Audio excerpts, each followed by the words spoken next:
Il viceministro Pierpaolo Sileri non esclude la fine del commissariamento della sanità calabrese. Dobbiamo verificare i risultati, ha detto oggi a Lamezia. Per il viceministro la Calabria ha risposto bene all'emergenza Covid.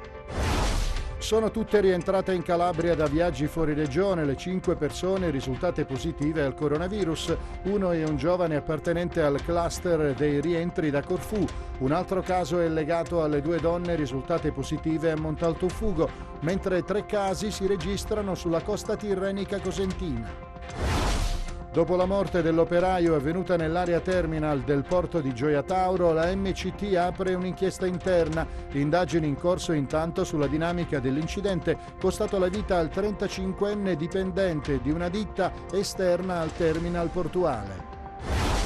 2 anni fa la tragedia nelle gole del Raganello. Civita ricorda le vittime. Buonasera e benvenuti a questa edizione del nostro telegiornale. Come avete sentito dai titoli, oggi in Calabria, alla Lamezia Terme, c'è stato il viceministro alla sanità Sileri che ha fatto degli annunci importanti. Intanto non ha escluso la possibilità dell'uscita della nostra sanità dal commissariamento e poi incassiamo anche i complimenti. Insomma, la Calabria si è ben comportata nella pandemia Covid-19. Vediamo il servizio. Il viceministro alla sanità Pierpaolo Sileri, parlando con i giornalisti alla Lamezia a margine dell'incontro svoltosi presso la comunità Progetto Sud, ha parlato dei problemi della sanità calabrese. Ma è possibile un superamento del commissariamento? Diciamo tutto è possibile, è chiaro che dovremo ora vedere i risultati ottenuti negli ultimi mesi, è chiaro che abbiamo avuto un'emergenza Covid che ha cambiato un po' le carte in tavola. La Calabria tuttavia ha risposto molto bene, soprattutto durante l'emergenza. È pur vero che l'onda dell'infezione, l'onda dell'epidemia non è arrivata nel centro e nel sud come purtroppo nelle regioni, come accaduto nelle regioni del nord, però la risposta è stata ovviamente diversa da area a area. A breve, ha detto Sileri, ci sarà l'incontro con il commissario Cotticelli. La Calabria, ha aggiunto, merita particolare attenzione. Da ora vediamo con tutti i finanziamenti che arriveranno in sanità come dovranno essere distribuiti. È chiaro che la Calabria merita, dico, particolare attenzione come tutte le regioni che hanno avuto un commissariamento e che hanno dei problemi atavici ormai cronici che ne riducono la potenza di fuoco, quindi vedremo ora nei prossimi mesi. Il viceministro si è poi soffermato sul nuovo aumento dei positivi al coronavirus, invitando però a non creare allarmismi. I numeri saliranno, questo secondo me è inevitabile, ma non avremo mai, secondo me, un'ondata come quella che abbiamo vissuto a febbraio e a marzo, perché già vede qui intorno a me siamo un po' troppo vicini, a dire il vero, però ci siamo per meno di 15 minuti e abbiamo tutti la mascherina. Faccio fatica a pensare che qualcuno di noi infetto con l'utilizzo della mascherina, avendo disinfettato le mani all'entrata, riallontanandoci fra un po', possa trasmettere il virus a qualcun altro. Quindi anche se i contagi aumentano, è un passaggio controllato del virus, un passaggio che non impegna significativamente il Servizio Sanitario Nazionale, non vedrà un numero di morti come quello che abbiamo visto a marzo. Sarei più preoccupato se il virus entrasse senza protocolli adeguati all'interno degli ospedali e all'interno delle RSA. Questo è quello che è accaduto quando è entrato prepotentemente attaccandoci alle spalle mesi fa. Un passaggio poi sulla riapertura delle scuole. È chiaro che la scuola deve ripartire in sicurezza, il rischio deve essere minimizzato. Oggi nei libri di medicina c'è una malattia in più che è quella che viene determinata da questo nuovo coronavirus, dobbiamo conviverci. Convivere significa attuare quelle regole che sono state ovviamente date, cercare di ricordarsele sempre e limitare quanto di più i rischi, soprattutto di portare il virus non solo a casa, ma a casa dei nostri anziani o dei nostri malati che sono quelli più fragili. Il viceministro infine frena sul MES. Il MES è uno strumento probabilmente inadatto per quel che serve ora, con quei vincoli che sono ancora presenti negli articoli. Questi sono alcuni degli argomenti trattati quindi da Sileri alla Lamezia Terme nel corso di questo incontro nella sede della comunità Progetto Sud, ma soprattutto nell'incontro si è parlato della riforma della sanità calabrese. Vediamo i dettagli. Dibattito sulla riforma della sanità in Calabria, la Mezze Terme, con il vice ministro Sileri, che ha incontrato nella sala sintonia della comunità Progetto Sud di Don Giacomo Panizza il gruppo Associazione Persone della società civile. Tra gli ospiti anche Rubens Curia, portavoce della comunità competente. Già lo scorso 7 luglio a Roma l'incontro con il vice ministro, al quale era stato consegnato un documento firmato da 5.000 calabresi e 120 sindaci. Ma quali le proposte? Una rideterminazione del piano del fabbisogno del personale, cioè in termini poveri assumere personale con una nuova ottica che vede il territorio che deve essere elemento centrale, oltre che evidente l'ospedale. Chiediamo in secondo luogo, proprio per contrastare la mobilità passiva, un grande piano regionale di formazione e aggiornamento del personale, questo è importante. Terzo punto, chiediamo che gli 86 milioni della legge 60 del 2019 messi a disposizione per acquistare attrezzature medicali e che il generale Cotticelli con un decreto del mese di aprile ha dato a Invitalia per la gestione, chiediamo un cronoprogramma chiaro, netto, non possiamo stare anni ad attendere questo. Chiediamo ancora che su 3 LEA che siamo inadempienti da sempre, le cure domiciliari che sono molto importanti, gli screening dei tumori femminili del colon retto e la questione dell'emergenza-urgenza, essendo una regione che purtroppo da un punto di vista orografico è complessa, questi vengono attuati, perché sono 11 anni che su questa vicenda qui noi siamo sempre bocciati. Ultimo punto fondamentale è quello di fare una riforma delle aziende sanitarie. La riforma manca dal 2007, in 13 anni è passata un'eternità, specialmente nel campo della sanità, quindi aziende sanitarie ospedaliere, le ASO, e le aziende sanitarie territoriali. E adesso parliamo dell'emergenza coronavirus. Purtroppo si registrano 5 nuovi casi di contagio nel Cosentino. Si tratta di persone rientrate in Calabria da viaggi fuori regione. Uno è un giovane appartenente al cluster dei rientri da Corfù. Un altro caso è legato alle 2 donne, madre e figlia, risultate positive a Montaltofugo, mentre 3 casi si registrano sulla costa tirrenica cosentina. Prosegue senza sosta il lavoro della task force dell'ASP di Cosenza, in corso l'indagine epidemiologica da parte dei sanitari per ricostruire la catena dei contatti. Intanto conclusi gli accertamenti dell'ASP di Catanzaro dopo un caso di un giovane positivo che aveva frequentato 2 discoteche, come ricorderete, a Soverato. A fronte di 2.792 tamponi eseguiti e processati, solo 5 persone sono risultate positive al virus, peraltro non collegate alle discoteche. E adesso vediamo il bollettino, il consueto bollettino che ci arriva ogni giorno dalla Regione Calabria. E vediamo adesso qual è la situazione invece nell'ospedale di Castrovillari. L'ospedale di Castrovillari è pronto per la seconda ondata Covid? È la domanda che si è posta Gianfranco Milanese, referente sanità di Fratelli d'Italia, sezione Vincenzo Gangale. Reparti fondamentali come pneumologia e terapia intensiva sono ancora al periodo pre-Covid. Aumentare i posti di terapia intensiva a 18 dai 2 che abbiamo, perché sulla carta, sui decreti, i posti che toccano all'ospedale di Castrovillari sono 18. Per quanto riguarda la pneumologia sono 20 e 3 medici non bastano, quindi diciamo che nel complesso ho fatto pochi esempi, però abbiamo un ospedale che attualmente ha delle piante organiche non adeguate e, come tutti sapete, abbiamo un grosso problema per l'ortopedia, dove il primario unico e solo da un anno a questo punto si è dimesso, quindi c'è una richiesta forte all'ASP di Cosenza di agire. E sta facendo notizia continua milanese la delibera 646 dell'ASP di Cosenza per la riorganizzazione dei laboratori analisi cliniche della provincia. Che cosa hanno fatto? Hanno tolto dei laboratori piccoli e li hanno centrati tutti a Castrovillari. Questo non significa che da Mormanno viene tolto il laboratorio, che fra l'altro proprio a Mormanno era già da un anno che non facevano analisi in quanto mancava il biologo firmatario, ma saranno dei punti prelievi, quindi al cittadino non cambia niente, cioè va all'ospedale di Mormanno, fa il prelievo, le analisi verranno fatte a Castrovillari, quindi il cittadino non ha nessun disservizio. Questo perché c'è una legge nazionale che indica che un laboratorio, per essere efficiente e di qualità, deve fare almeno 200 prestazioni all'anno, sotto il quale non è né efficiente né remunerativo. Ecco perché c'è una riorganizzazione. Questo comporta che per l'ospedale di Castrovillari avremo un laboratorio analisi veramente adeguato, perché deve servire anche Rende, oltre che Cassano, Lungro e Mormanno, e quindi i cittadini di questi comuni non avranno nessun problema perché il punto di prelievo verrà mantenuto. E adesso parliamo della morte dell'operaio 35enne nel porto di Gioia Tauro. La MCT ha aperto un'inchiesta interna, intanto ci sono le indagini in corso proprio sulla dinamica, su come è avvenuto l'incidente che ha portato proprio alla morte del 35enne. Domenico Zito stava lavorando servendosi di un carrello sotto la pancia di un pullman quando un secondo pullman in manovra ha urtato il mezzo in riparazione che si è appoggiato su se stesso schiacciando lo sfortunato meccanico di appena 35 anni.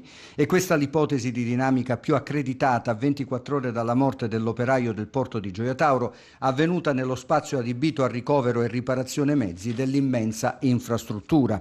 Oggi giornata di lutto e dolore con i sindacati in agitazione che vogliono sapere cosa sia precisamente accaduto. Il tema della sicurezza sul lavoro si ripropone in maniera drammatica. Mentre il ministro De Micheli e la governatrice della Calabria esprimono vicinanza ai familiari e a tutti i dipendenti del porto, in molti chiedono garanzie assolute. Oggi la UIL, ma non solo, la UIL formalizzerà alcune richieste. Occhi anche puntati sull'inchiesta della Procura di Palmi che dovrà in primis stabilire l'esatta e definitiva dinamica dell'incidente, ma attenzione totale viene rivolta all'autorità portuale. L'inchiesta parallela interna è non solo importante ma fondamentale. Il commissario Andrea Agostinelli, dopo aver espresso il suo cordoglio, ha confermato l'attività di verifica per accertare se le condizioni di sicurezza ci fossero tutte.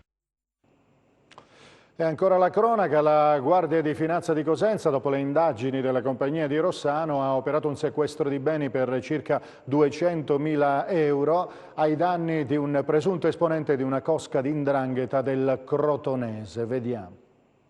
Un sequestro di beni per circa 200.000 euro è stato effettuato dai finanzieri del Comando Provinciale della Guardia di Finanza di Cosenza nei confronti di Vincenzo Santoro, presunto appartenente alla cosca di 'ndrangheta dei Farao Marincola, operante soprattutto nel territorio di Ciro Marina.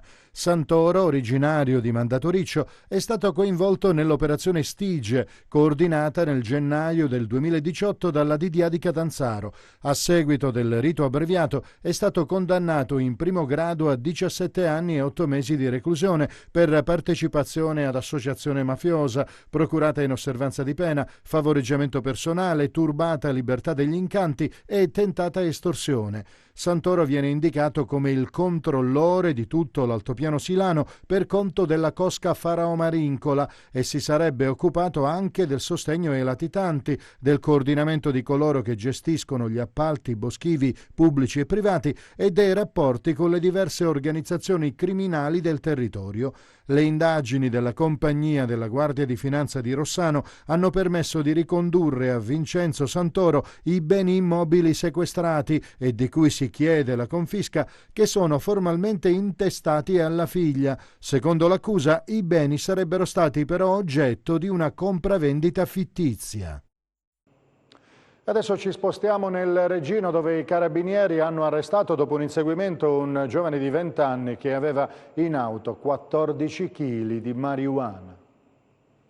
È stato un inseguimento che gli stessi carabinieri definiscono rocambolesco, ma alla fine i militari dell'Arma hanno arrestato un ventenne di Africo. Tutto è accaduto nella notte tra martedì e ieri. Erano da poco passate le 2:30 quando una pattuglia della stazione di Palizzi, ad un posto di blocco stabilito a Marina di San Lorenzo, ha fermato una Fiat Tipo. Il conducente ha fatto finta di accostare salvo poi ripartire all'impazzata per sfuggire al controllo. È iniziato un inseguimento che si è concluso quando il fuggitivo, alla all'altezza di Bova Marina, siamo sulla strada statale 106 Ionica, ha perso il controllo dell'auto, finendo la corsa contro altre auto in sosta. I militari, che lo avevano tallonato senza mai perderlo di vista, lo hanno così bloccato procedendo al controllo dell'auto. Hanno trovato 14 kg di marijuana e una pistola con matricola Brasa, colpo in canna e pronta all'uso. Altri 14 colpi, un passamontagna e 2 cellulari. Per il ventenne una miriade di contestazioni di reato. Dopo le formalità di rito è stato condotto nel carcere di Arghillà di Reggio Calabria. Oggi è il 20 agosto, esattamente 2 anni fa a Civita, nel Parco Nazionale del Pollino, ci fu quella terribile onda anomala che travolse nel torrente Raganello 10 persone e morirono tutte e 10. Civita ricorda le vittime. Sono trascorsi esattamente 2 anni dal 20 agosto 2018, quando 10 persone morirono tra le gole del Raganello nel territorio di Civita, nel Parco Nazionale del Pollino. Il torrente, che scorre tra le gole, ingrossato dalla pioggia, travolse 2 gruppi di escursionisti che stavano facendo rafting, provocando una strage. Il 20 agosto 2018 è la data che verrà ricordata come il giorno della strage degli escursionisti nelle gole del Raganello. Una vera e propria tragedia in quella giornata estiva, ma particolarmente colpita dal maltempo, che tuttavia non aveva dissuaso 2 gruppi di escursionisti dal partecipare ad una gita avventurosa lungo il torrente. Qui ci si può fermare a fare un bagno sulla riva, oppure si può risalire verso la fonte attraversando le famose gole che diventano sempre più profonde e con l'acqua che diventa sempre più gelida. Nessuno di loro poteva sapere che proprio quel luogo così affascinante si sarebbe trasformato in una vera e propria trappola mortale. Il gruppo di 44 escursionisti provenienti soprattutto dalla Lombardia stava facendo canyon lungo il torrente Raganello, ma quel giorno la pioggia provocò l'ingrossamento del letto del torrente e alcune persone rimasero bloccate sugli scogli. Quelle che sono state recuperate dai soccorritori hanno raccontato di un boato seguito da un muro di fango che ha trascinato via tutto e che ha reso ancora più difficili le operazioni di soccorso. Dei 44 escursionisti coinvolti nell'incidente, 10 sono morti, tra di loro Antonio De Rasis, 32enne di Cerchiara, guida esperta volontario della Protezione Civile e tra i soccorritori della tragedia di Rigopiano, Maria Immacolata Marrazzo, avvocato di Torre del Greco in provincia di Napoli. Un'altra vittima era in vacanza con il marito e 2 figli quando la furia dell'acqua del torrente l'ha strappata per sempre ai suoi cari, che invece sono sopravvissuti.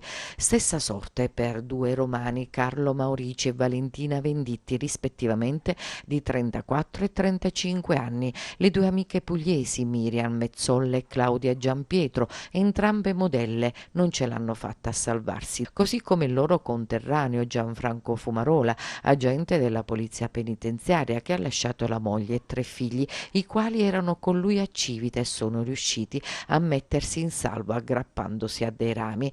Era di Quagliano nel napoletano la coppia di coniugi, composta da Carmen Tammaro e Antonio Santapaolo. Le loro figlie di 10 e 12 anni sono finite in ospedale dopo il disastro, ma sono vive. Ed ancora Paola Romagnoli, bergamasca ma residente in Francia. Infine il coraggio della piccola Chiara, superstite della strage, è stata trovata in ipotermia e sotto shock accanto ad un cadavere, ma si è ripresa velocemente, diventando il simbolo di quella triste giornata. Poi una lunga e complessa attività di indagine di cui oggi noi non ne vogliamo parlare, ma vogliamo testimoniare ancora una volta la vicinanza ai familiari delle 10 vittime, un evento che ha stravolto la vita di una piccola comunità, un triste ricordo indelebile che non potrà e non sarà cancellato dalla memoria della comunità civitese.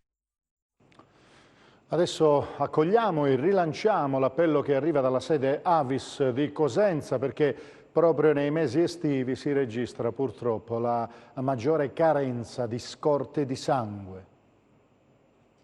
D'estate e soprattutto nel mese di agosto si fa pressante la richiesta di sangue sia per l'aumento delle richieste dovute purtroppo agli aumenti degli incidenti a causa dei maggiori spostamenti di residenti e turisti, sia perché i donatori abituali si allontanano dalle loro sedi per le vacanze. Ed è per questo che registriamo l'appello che arriva dalla sede Avis di Cosenza, in cui si invita alla donazione. Anche in questo periodo di pandemia è possibile, in piena sicurezza, dare il proprio contributo, un aiuto vero nel segno della prevenzione per non farsi trovare impreparati in caso di necessità. Si può donare tutti i giorni in città, ma anche domenica a Camigliatello Silano. Come ogni anno si viene a verificare una carenza di sangue nella provincia di Cosenza e quindi siamo intenzionati a chiedere un aiuto ai nostri donatori e a chi volesse di portarsi presso la nostra sede per fare una donazione. L'appello si rivolge a tutti e anche la domenica ci portiamo presso Camigliatello Silano per fare una raccolta su via Roma. Ricordiamo sempre che la solidarietà non va in vacanza. Adesso parliamo di cultura, perché per chi non lo sapesse a Montalto-Uffugo c'è un museo dedicato al musicista partenopeo, ma insomma poi montaltese d'adozione, Ruggero Leoncavallo, un museo che ha compiuto i 10 anni di vita. Il museo dedicato a Ruggero Leoncavallo a Montalto-Uffugo il 24 agosto prossimo compie 10 anni. Nel museo collezioni, spartiti, libri, lettere, manoscritti, cimeli, quadri e tanto altro appartenuto o riconducibile alla figura del maestro. Sono stati 10 anni molto importanti, molto laboriosi e ricchissimi di soddisfazioni sia in Italia che all'estero. Diciamola tutta, grazie al personaggio Leoncavallo, che non è solo l'opera Pagliacci, ma essendo Leoncavallo un personaggio poliedrico che abbraccia dalla varie branche, ovviamente dalla giurisprudenza alla pittura, dalla scultura all'arte culinaria, perché no, ai popoli vari, alle varie etnie che ci sono anche in Calabria.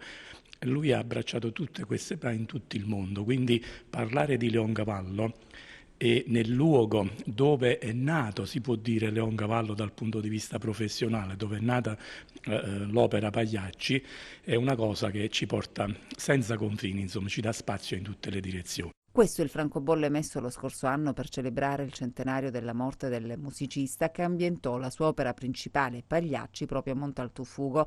Anche in questo periodo, caratterizzato dall'emergenza Covid, sarà possibile visitare il museo. La cultura non si ferma. Anche in questo periodo noi abbiamo organizzato in maniera sicura delle visite con prenotazione, ovviamente sia tramite il municipio di Montalto-Uffugo che è il sito del museo. Abbiamo organizzato delle visite in sicurezza. Una cosa bella che stiamo facendo proprio in queste sere d'estate è la visita dedicata alle famiglie, cioè noi ospitiamo una famiglia per volta, un nucleo familiare in sicurezza, ed è bello sentirsi magari telefonare o vedere un'email di una famiglia che dice: siamo stati al mare, siamo stati in montagna, vorremmo anche passare un poco di tempo con voi nel mondo della cultura leoncavalliana, nel Museo Leoncavallo. Questo ci dà la forza per andare avanti e speriamo che grazie anche al supporto di tutti i nostri sostenitori morali e soprattutto all'amministrazione comunale del nostro comune, che ci sostiene dal punto di vista proprio organizzativo e ci dà la possibilità di esprimerci, questo possa continuare e migliorare sempre nel tempo. Quindi magari io vi do l'appuntamento da qua ad altri 10 anni e nel frattempo di vivere insieme tanti eventi meravigliosi come ci avete sostenuto anche voi e tutti quelli che ci ascoltano. E sempre per restare nell'ambito dei discorsi culturali, per chi non lo sapesse, la città di Tropea, che è già una delle capitali del turismo calabrese, si è anche candidata per essere capitale italiana della cultura per il 2022. L'ambizioso progetto prevede anche la creazione di un logo identificativo che è stato presentato nei giorni scorsi. È un acquerello di Francesco Caracciolo, il logo di Tropea, capitale italiana della cultura 2022. Il simbolo che vuole accompagnare, identificandolo l'importante progetto, rappresenta l'emblema della città, lo scoglio con la chiesa, nota come Santa Maria dell'Isola, testimone della storia ultramillenaria della città. Dai tropeani e non solo, il magico connubio, definito semplicemente l'isola, è amato, rispettato e frequentato, nonostante le difficoltà di arrampicarsi fino in cima. A raffigurare la mitica roccia, un tempo circondata dal mare, è stato Francesco Caracciolo, artista tropeano, poeta e maestro dell'acquerello, che è riuscito a sintetizzare un'immagine luminosa, essenziale, fresca, affascinante e immediata. La realizzazione del logo, che sosterrà la candidatura di Tropea a Capitale Italiana della Cultura 2022, è stato un lavoro di squadra. A dare il loro prezioso contributo anche la professoressa Anna Maria Miceli per gli aspetti artistici e Carmine Godano per quelli tecnici. Il maestro Caracciolo descrive con questi versi la sua opera: «Ed affacciandomi sul paradiso degli dei, vidi un raggio di sole, lo colsi, di lui mi rimase il tepore». E speriamo bene per Tropea, naturalmente è un bell'obiettivo e sarebbe un bel traguardo da raggiungere. Bene, ci fermiamo qua per il momento, vi auguriamo una buona serata e vi ringraziamo per l'ascolto.